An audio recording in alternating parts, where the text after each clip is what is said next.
ನಮಸ್ತೆ ಎಲ್ಲರಿಗೂ, welcome to Sudha challan. ಇವತ್ತು ಸಾಯಂಕಾಲದಿಂದ ವ್ಲಾಗ್ ಸ್ಟಾರ್ಟ್ ಮಾಡ್ತಾಯಿದ್ದೀನಿ. ಸಾಯಂಕಾಲ ಊರಿಗೆ ಹೋಗಿ ಬರೋಣ ಅಂತ ದಿಢೀರ್ನೇ ಡಿಸೈಡ್ ಆಯಿತು. ಊರಿಗೆ ಹೋಗ್ಬೇಕು ಅಂದ್ಕೊಂಡಿರಲಿಲ್ಲ, ಸ್ವಲ್ಪ ಅಲ್ಲೇ ಕೆಲಸ ಇದ್ದಿದ್ದರಿಂದ ಹಂಗೆ ಕೆಲಸನ ಮುಗಿಸ್ಕೊಂಡಂಗೆ ಆಗುತ್ತೆ. ಇನ್ನೇನು ನೈಟು ವಾಪಸ್ ಬರೋದು, ಬೆಳಗ್ಗೆ ಬರೋಣ ಅಂದ್ಬಿಟ್ಟು ಊರಿಗೆ ಹೋಗೋಣ ಅಂತ ಅಲ್ಲೇ ಇದ್ಬಿಟ್ಟು ಬೆಳಗ್ಗೆ ಬರೋಣ ಅಂತ ಊರಿಗೆ ಹೋಗ್ತಾಯಿದ್ದೀವಿ. ಪಿಂಟನ್ನು ಜೊತೇಲಿ ಕರ್ಕೊಂಡು ಹೋಗ್ತಾಯಿದ್ದೀವಿ. ಅವನೊಬ್ಬನೇ ನೈಟು ಬೆಳಗ್ಗೆ ಆಗಿದ್ದರೆ ಬಿಟ್ಬಿಟ್ಟು ಸಾಯಂಕಾಲ ಅಷ್ಟೊತ್ತಿಗೆ ಬರ್ಬೋದಾಗಿತ್ತು. ನೈಟ್ ಆಗಿರೋದ್ರಿಂದ ಕರ್ಕೊಂಡೋಗ್ಬಿಡೋಣ, ಬೆಳಗ್ಗೆ ಬರೋಣ ಅಂಥೇಳಿ ಹಂಗೆ ಎಲ್ಲ ಒಟ್ಟಿಗೆ ಹೋಗ್ತಾಯಿದ್ದೀವಿ. ಮಳೆನೂ ಸ್ವಲ್ಪ ಹನಿ ಆಗ್ತಾಯಿತ್ತು, ಜೋರಾಗೇನು ಬರ್ತಾ ಇರಲಿಲ್ಲ, ಲೈಟಾಗಿ ಹನಿ ಆಗ್ತಾಯಿತ್ತು. ಅದಕ್ಕೆ ಸರಿ ಚಳಿ ಥರ ಇತ್ತು ಅಂದ್ಬಿಟ್ಟು ಕಬಾಬ್ ತಿನ್ನೋದಾ ಇಲ್ಲ ಮಸಾಲೆ ಪುರಿ ತಿನ್ನೋದಾ ಅಂದ್ಕೊಂಡು ಬೇಡ ಕಬಾಬೇ ತಗೊಳ್ಳೋಣ ಅಂತ ಕಬಾಬ್ ತಗೊಂಡು ತಿಂತಾಯಿದ್ದಾರೆ. ಪಿಂಟುಗೆ ಕೊಟ್ಟಿಲ್ಲ ನಾವು, ಅವನಿಗೆ ಈಗ ಆ ಥರದ್ದೇನು ಎಣ್ಣೆಯಲ್ಲಿ ಕರೆದಿರೋದು ಅದೆಲ್ಲ ಏನೂ ಕೊಡಲ್ಲ. ಅದಕ್ಕೆ ಅವನು ತಪ್ಪಿಸಿ ತಿನ್ನೋದಂದರೆ ತುಂಬಾ ಕಷ್ಟ ಇರ್ತೈತೆ. ಅವನಿಗೆ ಬಗಳ್ತಾ ಇರ್ತಾನೆ, ಈ ಥರ ಕಬಾಬು ನಾನ್ ವೆಜ್ ಏನಾನ ನೋಡಿಬಿಟ್ರೆ ಬಗಳ್ತಾ ಇರ್ತಾನೆ ಬೇಕು ಅಂತ. ಮೊಟ್ಟೆ ಇದ್ದಿದ್ರೆ ತೆಗೆದು ಕೊಡ್ಬೋದಾಗಿತ್ತು, ಮೊಟ್ಟೆ ಇರಲಿಲ್ಲ, ಬರೀ ಕಬಾಬ್ ಮಾತ್ರ ಇತ್ತು ಅಂದ್ಬಿಟ್ಟು ಅವರೇ ತಿಂದ್ಬಿಟ್ಟು ಮನೆಗೂ ಸ್ವಲ್ಪ ಪಾರ್ಸಲ್ ತೊಗೊಂಡು ಹೋದ್ವಿ ನಾವು. ಮಳೆ ಬೇರೆ ಹನಿ ಆಗ್ತಾಯಿತ್ತಲ್ಲ, ಅದಕ್ಕೆ ಚೆನ್ನಾಗಿರುತ್ತೆ ಅಂತ ಮನೆಗೂ ಸ್ವಲ್ಪ ಪಾರ್ಸಲ್ ತೊಗೊಂಡು ಈಗ ಮನೆಗೆ ಬಂದಿದ್ದೀವಿ. ಇನ್ನು ಎಲ್ಲೋ ಹೊಸ ಜಾಗಕ್ಕೆ ಬಂದಿದ್ದೀವಿ ಅಂದ್ಬಿಟ್ಟು ಮನೆಯೆಲ್ಲ ನೋಡ್ತಾ ಇರ್ತಾನೆ, ಇವನು ಚೆಕ್ ಮಾಡ್ತಾ ಇರ್ತಾನೆ, ಎಲ್ಲ ಕಡೆ ಓಡಾಡಿಕೊಂಡು ನೋಡ್ತಾ ಇರ್ತಾನೆ. ಈಗ ಹೊಸ ಜಾಗದಲ್ಲಿ ಬಿಟ್ಟರೆ ನಮ್ಮ ಮನೆಗೆ ಬಂದ್ರೇ ಅವ್ನಿಗೊಂಥರ ಸಮಾಧಾನ. ಬೇರೆ ಎಲ್ಲಾದರೂ ಕರ್ಕೊಂಡೋದ್ರೆ ಈ ಥರ ಚೆಕ್ ಮಾಡ್ತಾ ಇರ್ತಾನೆ ಮನೆಯೆಲ್ಲನೂ. ಹಂಗೆ ನೋಡಿಕೊಂಡು ಇನ್ನು ಅವರು ಊಟ ಮಾಡಿರಲಿಲ್ಲ. ಹೋಗೋಷ್ಟೊತ್ತಿಗೆ 9 ಗಂಟೆನೇ ಆಗಿಬಿಟ್ಟಿತ್ತು. ಸ್ವಲ್ಪ ಟ್ರಾಫಿಕ್ ಇದ್ದಿದ್ದರಿಂದ ಆಮೇಲೆ ಸ್ನ್ಯಾಕ್ಸ್ ಎಲ್ಲ ತಿನ್ಕೊಂಡು ಹೋಗೋಷ್ಟೊತ್ತಿಗೆ 9 ಗಂಟೆನೇ ಆಗಿಬಿಟ್ಟಿತ್ತು ನೈಟು.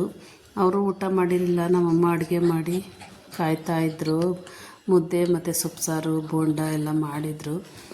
ಆಮೇಲೆ ಅವರು ಊಟ ಮಾಡ್ತಾಯಿದ್ರು. ತಗೊಂಡೋಗಿದ್ವಲ್ಲ ಕಬಾಬು ತಿಂತಾಯಿದ್ದಾರೆ.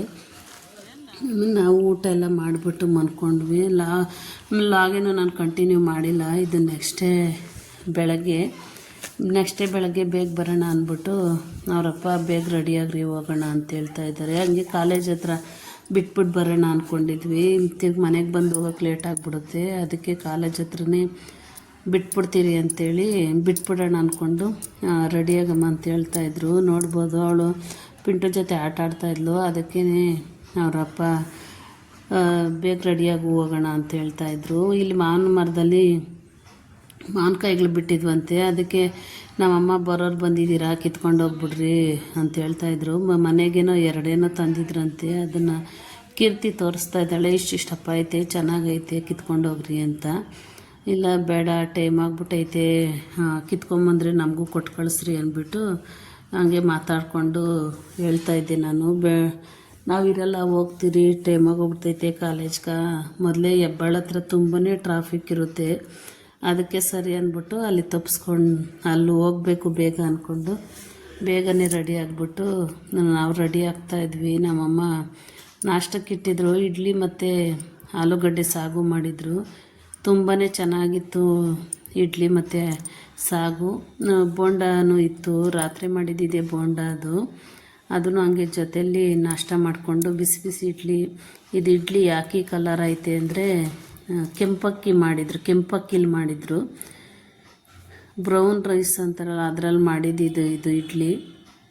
ತುಂಬಾ ಚೆನ್ನಾಗಿತ್ತು. ರೇಷನ್ ಅಕ್ಕಿಯಲ್ಲಿ ಮಾಡಿದ್ರೆ ಬೆಳ್ಳಗಾಗುತ್ತೆ, ಇದು ಕೆಂಪಕ್ಕಿ ಆಗಿರೋದ್ರಿಂದ ಇಡ್ಲಿನೂ ಕೆಂಪು ಕಲರ್ ಬಂದಿದೆ ಅಷ್ಟೇ. ತುಂಬಾ ಟೇಸ್ಟಾಗಿತ್ತು. ರೇಷನ್ ಅಕ್ಕಿಗಿಂತ ಇದರಲ್ಲಿ ಮಾಡಿದ್ರೆ ತುಂಬಾ ಟೇಸ್ಟಾಗಿರ್ತೈತೆ.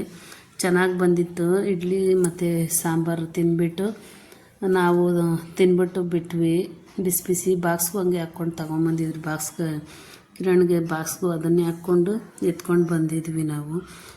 ಹೋಗ್ಬಿಟ್ಟು ಬರ್ತೀವಿ ಅಂತ ಹೇಳ್ಬಿಟ್ಟು ಅವನಿಗೂ ಸ್ವಲ್ಪ ಹಂಗೆ ತಿನ್ನಿಸಿದ್ರಿ ನಾವು ಅಲ್ಲೇ ಮನೆಯಲ್ಲೇ ಇಡ್ಲಿ ಅವನಿಗೂ ತಿನ್ನಿಸ್ಬಿಟ್ಟು ಪಿಂಟುಗೂ ತಿನ್ನಿಸ್ಬಿಟ್ಟು. ಅವನೊಬ್ಬನೇ ತಿನ್ನಲ್ಲ, ಅವ್ನಿಗೆ ಯಾರಾದರೂ ತಿನ್ನಿಸ್ಬೇಕು, ಅದಕ್ಕೆ ತಿನ್ನಿಸ್ಬಿಟ್ಟು ಸರಿಯಮ್ಮ ಬರ್ತೀವಿ, ಟೈಮ್ ಆಗುತ್ತೆ ಅಂತ ಹೇಳ್ಬಿಟ್ಟು ಈಗ ನಾವು ಬಿಟ್ಟಿದ್ದೀವಿ. ನಾವು ಬಿಡೋಷ್ಟೊತ್ತಿಗೆ 7:45 ಆಗಿಬಿಟ್ಟಿತ್ತು.